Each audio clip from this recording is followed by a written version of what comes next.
times grow dark and life grows mean. Hi, I'm Marilyn Ellie. Welcome to Environmental News and Views. We talk about a lot of different environmental things here, generally a lot having to do with Indian Point and nuclear power. And I would invite watchers to suggest some of their own programs, or if you have something that you would like to say or do on this show, by all means, get in touch. I'd love to hear from you.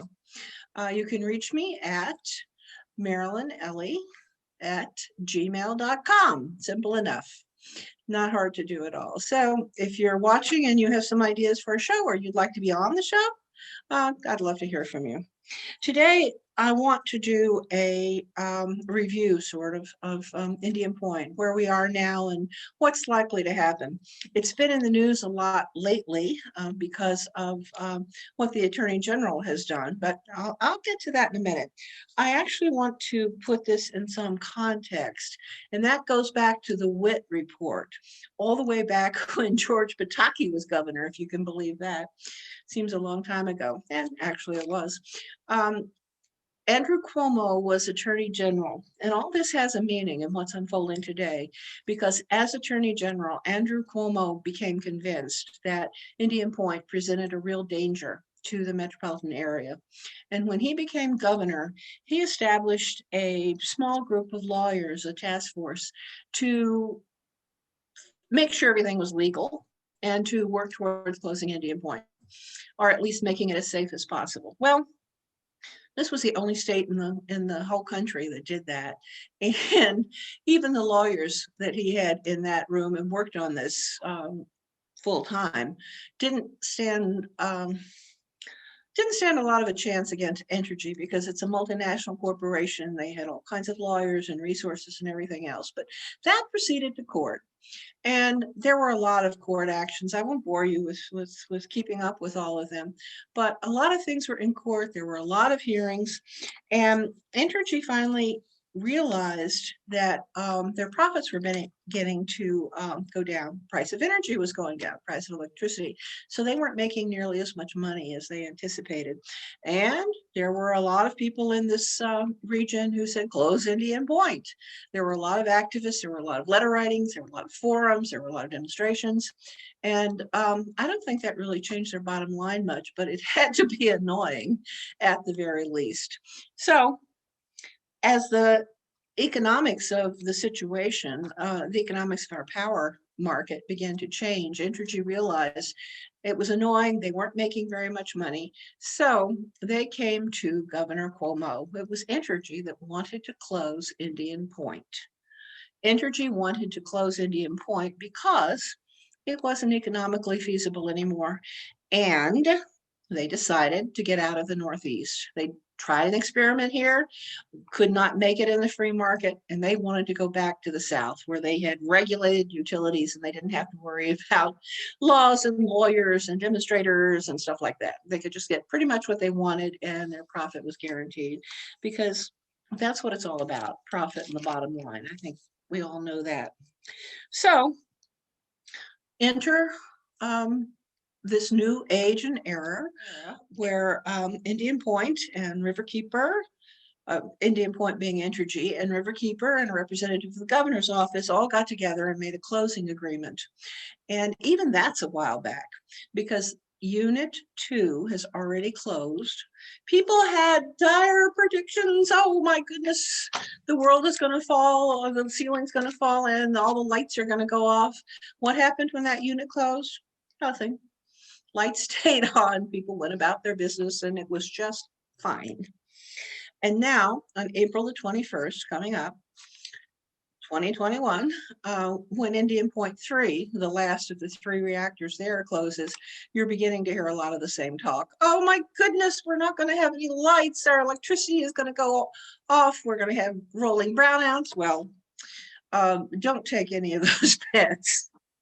Unless you want to bet that that's not going to happen, because we have the independent, and we have a group that handles that, the independent service operators, and they've looked at this, they've talked about it, they've planned for it, and New York State has a plan, and they've had it for a long time, for the last over a decade actually, about what would happen, a contingency plan, what would happen if Indian Point closes. So all of that is kicking in. Nobody wants the lights to go out, and looks very bad for a politician. If you've worked for something, it happens, and then there's a disaster, and Andrew Cuomo is not known to like things like that. So you can be sure that everything is going to go just fine when Indian Point closes. None of the lights are going to go out. And now we're left with the question, what comes next for Indian Point?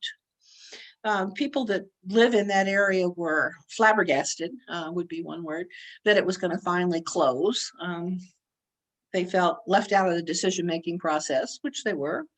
They were just people in the town. Entergy paid them a pittance of money under a tax agreement called a pilot, but didn't really, never, they thought Entergy cared about them, but no, not really. They thought it was a long-term marriage. What it really was a one-night stand, night after night. Okay, bye, thank you. Slam bang, here's your money, goodbye. And I will say that agreements have been made to help take care of the town of Buchanan, where the reactor is located. The state has stepped in, our representatives have come in, laws have been passed. Entergy has agreed to money for closing. And furthermore, putting all that behind us, since that's been in the news and maybe you know about it, I don't know. Putting all that behind us, we're looking at the next step, and that is the decommissioning of Indian Point. Entergy does not want to do this. They don't decommissioning power plants. They don't decommission power plants. They sell electricity. So they have been working with a company called Holtec. Holtec decommissions nuclear power plants, and they have been working at Indian Point because they take the fuel rods out of the pool when they're no longer useful, put them in dry cask storage, and keep them on the property. There's a bunch of them there already, I think maybe 16 that are on this big concrete parking lot. So they're sitting there, Holtec has been doing that, and they said, hello, we'd like to buy Indian Point now because we would really like to decommission it. Now, the problem with this is that Holtec is the kindest thing I could say, not an honest company. So here are a few facts on Holtec. They are headquartered in New Jersey. They were in jail, not in jail, but they were taken to court because of a bribery scheme. They tried to work around some of the rules and for citing and other things, and were convicted of bribery. On an international level, they work with another company that is banned from working with the World Bank for 10 years because of their sorry practices. And okay, I'll stop there. That's enough to give you the general drift of things, that they're not exactly upright business people, but they are the ones that bid to close, to purchase Indian Point, and they're the ones that Entergy wants to sell it to. Entergy has every right to sell it to whoever they want to. Let's be clear on that. Indian Point's private property. The state can't buy it. It cannot be purchased from anyone unless Entergy is going to sell it. Where does the NRC come in? Well, they look at it and then they say, okay, we will approve this transfer of license. So the NRC is involved. They have to approve it, but not a problem when the owner of a nuclear power plant wants to sell it and has a buyer. So, okay, that's done. It's sold. Now, we're looking at decommissioning and saying, are there any other options? Well, it didn't seem to be. Nobody else stepped forward because nobody else wanted to work with Entergy. They are they're well paired with Holtec, let's say. They are not exactly upright. They have been they've lied a lot, I'll put it that way. So those two get together and they're getting along just fine. But what happens to those of us who are in the reactor community? What happens to those of us who live in this area and are very concerned about what might happen with this mammoth deconstruction job and the high level radioactive waste that will be left? There's no place to put it. We do not have a national plan. So all of that high level radioactive waste stays on site. And it stays in these canisters that have been sort of vetted, I guess you would say, by computer models and stuff, good for 200 years. Well, the waste is deadly for 240,000 years. So, we have a problem here. And it has to be supervised very carefully by someone who's not in it for the money. And that's, of course, why both of these companies are involved. Holtec wants the decommissioning fund. The decommissioning fund is a fund that was started with the beginning of the power plants, actually, and ratepayers put in a fraction of a penny. Now, that doesn't sound like a lot, but over the years, it has built up to billions. And if you're a business person and you're not maybe so ethical and maybe you want to cut a few corners here and there and save money and then walk away with the rest of the decommissioning fund, well, you have found the pot of gold at the end of the rainbow. And that's the plan that's the operating business plan for Holtec and probably for Entergy too. So what are we going to do about that? What's the next step in regard to that so that it's more than just quick and dirty decommissioning? We need it to be safe and we need it to be clean. And they say they can do it in 18 years. Well, maybe they can, we'll see, but it has to be supervised. There has to be something called a decommissioning oversight board. And there is legislation that has been approved for that. We'll find out more about it in the spring, and it will be under the heading or under the umbrella, I guess you could say, of the Public Service Commission. We will see how all that works. It has agencies on it from the state. It has people on it from the reactor community, from Buchanan. It's a very representative board, which it needs to be. So that's something in place. And my own feeling about that is that it's the beginning of a very long-term administrative supervisory job for that high-level radioactive waste. That waste isn't going anywhere. I keep saying that. People don't believe it. With some reason, because Holtec lies about that too. I'll get into that in a minute. We used it. We cannot ship this waste off to communities of color. Like in New Mexico, for example, they don't want it. Who are we to give them our garbage? I mean, I think it's immoral. You don't take your garbage and dump it on somebody else. You clean up your own mess and you hold on to it. And it has to be supervised. And hopefully over the years, the Decommissioning Oversight Board will be able to do that job once the plant is actually cleaned up to the extent possible.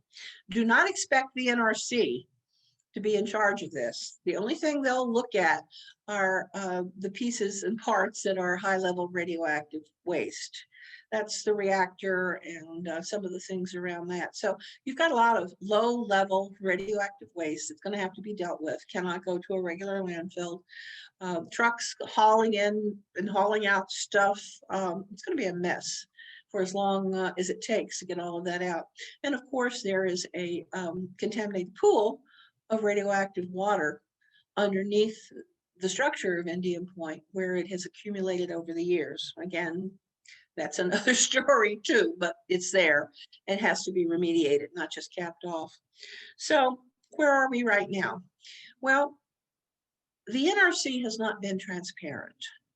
Enter our legislative officials, and we really owe them a debt of gratitude. Our legislative officials, and I'm talking about Schumer, Gillibrand, and Lowy before she retired. This is from October of last year, 2020. Engel and Maloney all called on the NRC to have hearings for people in this area for transparency and so we could all know what was going on. The NRC declined to do that. And as it turned out, that was not a wise move on their part because the governor still wants to close Indian Point. Our new congressperson in this area, Mondaire Jones, is on board with all of that. And so what happened is, for many different reasons, is that our new Attorney General, Letitia James, has now taken Entergy and Holtec to court because they have not held transparent hearings. That's what you've seen in the news a lot. She's asking for hearings, she's getting involved, and we'll see where it goes. This is big news. It's big news for the state to do a step like this. I think New York It's probably the only state that has put its own resources behind supervising a waste site as difficult and deadly as Indian Point, especially one that has a pipeline going right by it, the AIM pipeline, which really increases danger to everybody. And the NRC refuses to get involved with that. So do state agencies. What's going to happen? Is it safe? There have been a lot of meetings with different people all along the way. So there are people concerned about this. There are people talking about it. And there are people meeting about it. And, you know, you're welcome to join in that conversation, of course. But what are we going to do now? It remains to be seen. We'll see what the suit is. We'll see what happens. And we'll see if this marks the beginning of New York State's involvement in decommissioning as it was involved when the plant was running. Will there be more lawsuits? How will it be supervised? How will it be handled? All that's up in the air right now. So stay tuned and we'll find out what happens in that regard. But in the meantime, know with great assurance that your electricity supply is fine. We haven't used electricity from Indian Point in this area for a long time. It will not be missed. And what we will do is we will be handing on a much safer and cleaner environment to those who come after us. I think that's important. I would like to add one final footnote, and that's what you hear frequently about nuclear power being carbon free. Is nuclear power carbon free? No, it is not. It is not carbon free. You don't have a lot of carbon produced at the reactor site, but you sure have a lot of carbon involved in the life of the fuel cycle when you have to get the fuel ready to come to the plant. You just don't dig it out and throw it in a reactor. There's a whole big process there. So it creates a lot of carbon, and it's not really any better when it comes to greenhouse gas emission than gas, which is pretty bad. It's just pretty bad. So it's not carbon free. It's not saving anything. It's not moving us towards our carbon free goal at all. And it is creating waste that is just deadly for longer than people have been on the planet. So don't buy into the carbon free. Don't buy into that. It just doesn't work.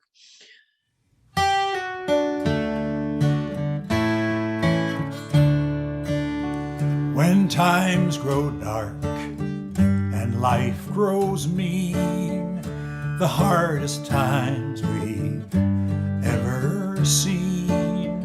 When darkness overwhelms the dawn, can we find strength to carry on? When high winds tear down what we've built, do we give in to blame and guilt, or work and fight as we've done before, and rise once more, and rise once more? You are here, Hold our ground, I am here, hold our ground. we are here together.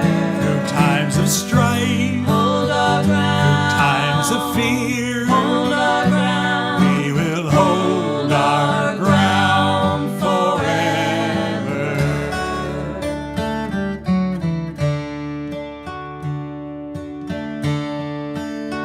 When tempers and the earth grow hot, we'll trust the goals for which we've fought. We'll not lose sight of a brighter day, nor lose one friend along the way. You are here, Hold our ground, I am here, hold our ground. we are here together. Through times of strife, Hold our ground, times of fear, hold